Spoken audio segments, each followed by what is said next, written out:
O texto de hoje, irmãos e irmãs, encontra-se no Evangelho de João, capítulo 17, versículos 1 a 11. João 17, versículos 1 a 11, que diz assim: depois de falar essas coisas, Jesus ergueu os olhos ao céu e disse: Pai, chegou a hora. Glorifica o teu Filho, para que o Filho glorifique a ti, pois lhe deste poder sobre todos os homens, para que ele dê a vida eterna a todos aqueles que lhe deste. Ora, a vida eterna é esta, que eles conheçam a ti, o único Deus verdadeiro, e aquele que me enviaste, Jesus Cristo. E eu te glorifiquei na terra, completei a obra que me deste para fazer. E agora, Pai, glorifica-me junto a ti, com a glória que eu tinha junto de ti antes que o mundo existisse. Eu manifestei o teu nome aos homens que me deste do meio mundo. Eles eram teus e tu os deste a mim, e eles guardaram a tua palavra. Agora eles conhecem que tudo o que me deste provém de ti, e que as palavras que eu lhes dei são aquelas que tu me deste. Eles as receberam e conheceram verdadeiramente que eu saí junto de ti, e acreditaram que tu me enviaste. Eu peço por eles. Não peço pelo mundo, mas por aqueles que me deste, porque são teus. E tudo o que é meu é teu, e tudo o que é teu é meu. E assim sou glorificado neles. Eu já não estou no mundo, eles permanecem no mundo, enquanto eu vou para junto de ti. Pai Santo, guarda-os em teu nome que tu me deste, para que eles sejam um, assim como nós somos um. Amém. Irmãos e irmãs, este capítulo 17 do Evangelho de João é uma oração de Jesus. É um momento profundo de oração de Jesus, em que ele se dirige de forma muito íntima, muito profunda ao seu Pai. É conhecida como oração sacerdotal e é também conhecida como a oração da despedida, porque quando Jesus diz que chegou a hora, é que chegou a hora de enfrentar a cruz. A partir do capítulo 18, que é o capítulo seguinte, é quando começa o processo da crucificação. Jesus se entrega e começa todo aquele processo da crucificação, daquelas torturas, de toda aquela maldade que Jesus enfrentou, sendo fiel ao seu propósito de vir encarnar o reino de Deus e de, mesmo diante da morte, da violência, não recuar, mas ser fiel à mensagem que ele encarnou, que ele veio comunicar do reino de Deus, reino de justiça, de amor, de paz, de comunhão. E é antes de começar a enfrentar a crucificação, o processo de crucificação, que Jesus faz essa oração sacerdotal, essa oração da despedida, em que nós encontramos aí com Jesus, que vivia profundamente a sua vida de oração. Jesus era um homem de oração. A missão de Jesus, toda a sua vida de pregação, a sua vida de serviço, de partilha, de acolhida, de consolo, tudo isso estava enraizado nessa relação profunda que ele tinha com o Pai e que ele cultivava através da sua vida de oração. Esse capítulo 17 é uma expressão profunda de oração de Jesus, que nos convida também a perceber que, assim como Jesus tinha a sua missão, a sua diaconia, a sua evangelização, a sua vida de comunhão enraizada na oração, nós também somos chamados a perceber que a oração é uma dimensão imprescindível e central na nossa espiritualidade cristã, para que a gente possa não ser sufocado diante das aflições do mundo, dos medos, dos temores, das ameaças que nós temos no nosso mundo, nós precisamos orar. Nós precisamos orar e orar sempre, e orar sem cessar, e orar buscando essa intimidade que Jesus revela aqui com o Pai, buscar essa profundidade, essa entrega, essa confiança, sem a qual nós não podemos ser fiéis à missão que Jesus e que o Pai tem para cada um de nós, para cada um e cada uma de nós. A oração é essa base, é esse lastro, é essa raiz que nos mantém ligados ao Pai, assim como Jesus estava aqui ligado ao Pai, ao ponto de dizer que Ele e o Pai eram um. E através da oração também nós buscamos essa unidade, primeira, com a Trindade, com o Pai, o Filho e o Espírito Santo. Trindade que é a fonte de toda a comunhão, é a fonte da nossa comunhão comunitária, na nossa igreja. Trindade que é a fonte da nossa comunhão nas nossas famílias. Trindade que quer ser a base da nossa comunhão com irmãos e irmãs de outras igrejas. Trindade que é a base da nossa comunhão enquanto pessoas, seres humanos que vivem o milagre da vida sobre a face da terra. Através da oração nós buscamos essa intimidade, essa confiança e essa entrega nas mãos do Pai que Jesus revela aqui. E buscamos essa unidade, ser um com Jesus, com o Pai e com o Espírito Santo. A oração, irmãos e irmãs, é fonte, é base, é dimensão imprescindível da nossa espiritualidade cristã. Por isso nós precisamos orar sem cessar. Orar quando acordamos, agradecendo a Deus por mais um dia, pelo sol que se levanta, pelo ar que respiramos. Orar pelas pessoas que estão ao nosso redor, expressando o amor de Deus para nós e para quem Deus nos chama a ser expressão do seu amor também. Orar pelas pessoas que convivemos no nosso trabalho, na nossa família, na escola, na universidade, nas ruas, onde quer que nós estejamos. Orar, orar, orar sem cessar.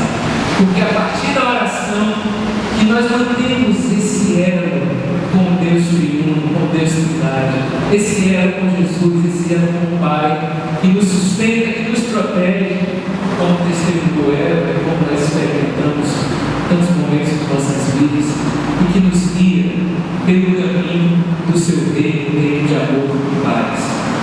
Então, irmãos e irmãs, esse texto de João 17 é a expressão de como Jesus orava, de como a oração é a experiência profunda que Deus queria fazer e como também nos chama a nos espelharmos nessa vida de oração, nessa vida de busca de intimidade com Deus cotidiana, através de uma vida de oração, uma vida orante.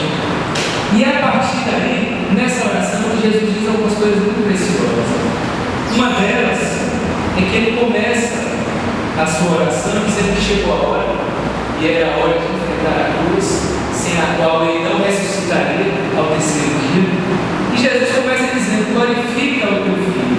Pai, chegou a hora, glorifica o teu filho, para que o filho glorifique a ti, pois lhe deste poder sobre todos os homens, para que ele dê vida eterna a todos aqueles que lhe deste.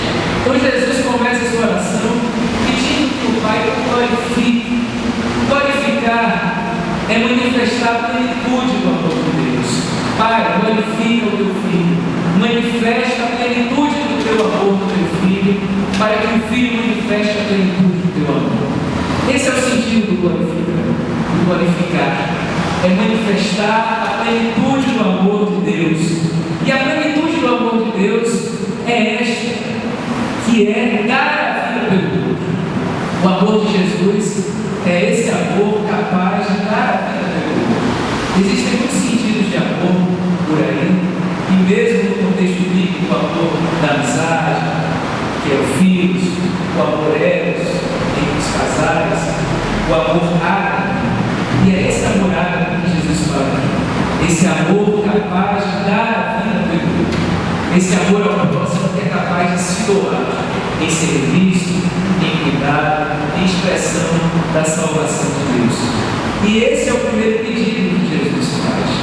Manifesta a tua glória em mim, manifesta a plenitude do teu amor, para que eu tenha força para enfrentar a cruz e ressuscitar enfrentar a cruz, não fugir desse enfrentamento, suportar, mas também superar esse enfrentamento com a ressurreição. E ali Jesus pede: manifesta a tua glória, manifesta em mim a plenitude do teu amor. E a plenitude do teu amor, Jesus continua: para que dê a vida eterna a todos aqueles que ele deste. E ora, a vida eterna é esta, que eles conheçam a ti, o único Deus verdadeiro, e aquele que tu enviaste, Jesus Cristo. O glorificar ali é a expressão da plenitude do amor que passa pela salvação. A oferta de Deus da plenitude do seu amor é a salvação, é a vida plena aqui e a vida eterna para além da morte.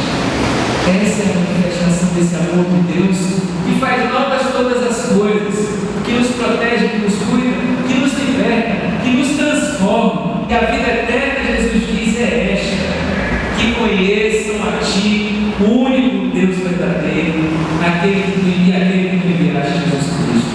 A vida eterna não é só depois da morte. A vida eterna começa quando conhecemos a Jesus Cristo. E esse conhecer não é só ouvir falar, não é só saber o nome de Jesus, não é só saber que Deus existe. Esse conhecimento é um co-nascimento, é um nascer de novo, como Jesus conversou com Nicodemos. É preciso nascer de novo em Cristo Jesus. Isto é conhecer a Deus, isto é conhecer a vida eterna, que começa aqui. A vida eterna começa aqui com uma vida nova, transformada por Jesus Cristo. Uma vida que abandona os valores do mundo, como Jesus vai dizer adiante, e assume os valores do reino de Deus, assume os valores da comunhão que Deus quer estabelecer conosco e entre nós. Essa salvação. Zaqueu, quando teve aquele encontro com Jesus, ali naquele texto tem uma expressão belíssima, né? Lembrando que Zaqueu era um homem que roubava, que cobrava impostos. Essa parte desses impostos ele roubava e se enriqueceu assim.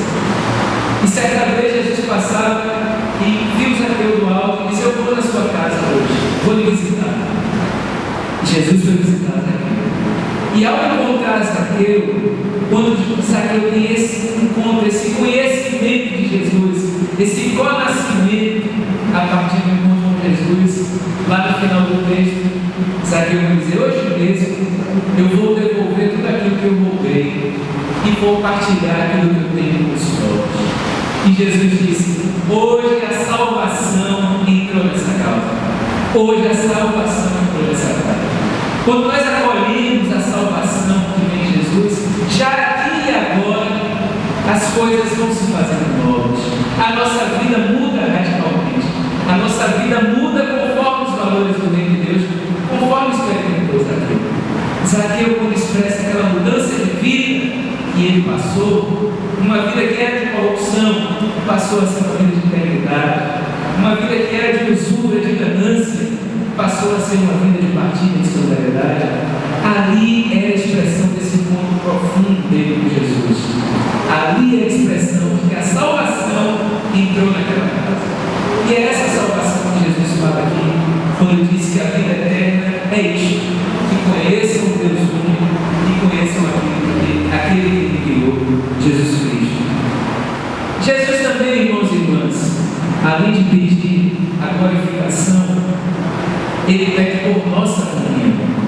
Jesus ali sabia que enfrentar a cruz ia ressuscitar, e os seus discípulos e discípulas iam continuar sem ele, sem a presença de Jesus histórico. E ele já se preocupa com aqueles que vão continuar a caminhar. Por isso que ele pede: eu peço por eles, estes que vão continuar a caminhar quando eu já não estiver aqui. E aí Jesus diz: eu não peço pelo mundo, mas por aqueles que me deste, porque são teus. E tudo que é teu é teu. E aí Jesus diz: eu já não estou no mundo, eles permanecem no mundo enquanto eu vou para junto de ti. E aí Jesus diz: Pai Santo, guarda-os em teu nome, o nome que tu me deste, para que eles sejam um, assim como nós somos um. Jesus sabia que a partir de deixar os seus discípulos e discípulas, e aqui ora por estes que vão continuar a missão, quando Jesus Jesus já não estivesse mais aqui. A oração de Jesus pela comunhão dos seus discípulos e discípulas. A oração de Jesus por nós, porque lá adiante, quando vai seguindo o capítulo, Jesus diz assim lá no versículo 20 em diante: eu não te peço só por estes, mas também por aqueles que vão acreditar em mim por causa da palavra deles, para que todos sejam um como tu, Pai, és em mim e eu em ti. Jesus ali está orando não só por seus discípulos e discípulas naquele momento, mas está orando por nós, por aqueles que viriam depois, por aqueles que estão hoje buscando seguir os seus passos. Vejam como nessa oração dos pedidos, Jesus estava preocupado conosco, meus irmãos. Preocupado para que a nossa comunhão fosse cuidada pelo Pai, para que o Pai derramasse a sua graça sobre a nossa comunhão, porque a partir dessa comunhão que a sua mensagem seria e era propagada e vivida no mundo pelos séculos afora. Jesus orava pela nossa comunhão. E essa semana nós estamos orando pela comunhão, não só das nossas igrejas locais, pela nossa comunhão aqui, a comunhão entre nós, entre as nossas famílias, a nossa relação centrada no amor, no respeito, no cuidado, na solidariedade, mas também com a comunhão para tantas igrejas locais. E nós estamos nessa semana de oração pela unidade cristã, em que oramos para que Deus abençoe, fomente, regue a nossa comunhão também com irmãos e irmãs de outras comunidades, de outras denominações, para que a partir dessa comunhão possamos dar testemunho desse amor que vem de Deus. Então, oração, comunhão e testemunho, porque a comunhão pela qual Deus ora para que nós vivamos, ela tem esse sentido do testemunho. Deus, Jesus, quer que nós, a partir da nossa comunhão, possamos dar testemunho do amor de Deus. Ele vai dizer lá adiante, nos versículos 25 em diante: Pai justo, o mundo não te reconheceu, mas eu te reconheci. Estes também reconheceram que tu me enviaste, e eu tornei o teu nome conhecido para eles, e continuarei a torná-lo conhecido, para que o amor com que me amaste esteja neles, e eu mesmo esteja neles. Jesus ora pela nossa comunhão e ora para que nós possamos dar testemunho desse amor. O amor do Pai que está em Jesus, o amor de Jesus que está em nós, pela ação, pelo sopro do Espírito Santo. A oração de Jesus é pela nossa comunhão e é para que a nossa comunhão frutifique no testemunho. Um testemunho de amor, um testemunho de compromisso com a justiça, um testemunho de compromisso com a paz. E a nossa semana de oração pela unidade tem esse sentido, de ser uma experiência de testemunho cristão, fundada nessa comunhão, mas que não fica só entre nós. Não fica só entre nós nas nossas comunidades locais, e por isso elas se encontram, e não ficam só entre nós enquanto igreja. É um testemunho que precisa ir além da igreja e alcançar a sociedade, denunciando o racismo, como está sendo refletido nessa unidade, semana de unidade pela unidade cristã, semana de oração, denunciando o racismo, denunciando o machismo, como tivemos a oportunidade de ter aqui um evento não tão elucidado, machismo que tem matado, violentado, agredido mulheres, o racismo que por sua vez também tem oprimido ao longo de séculos, torturado, matado o povo negro e outras tantas formas de injustiça que estão aí. Jesus ora pela nossa comunhão para que nós possamos dar testemunho do seu amor, mas não é um amor etéreo, um amor que fica solto no ar, um amor romantizado. É um amor que tem uma tradução concreta, é um amor libertador, é um amor que combate as várias formas de injustiça, é um amor que nos ajuda a superar os preconceitos que às vezes estão enraizados em nós, e é um amor que promove mudanças em nós, mudanças nas nossas comunidades, mudanças na nossa sociedade, mudanças que expressem esse amor de Deus, esse amor libertador, esse amor protetor, esse amor consolador. Que possamos então, irmãos e irmãs, nos preparando também para o Pentecostes, no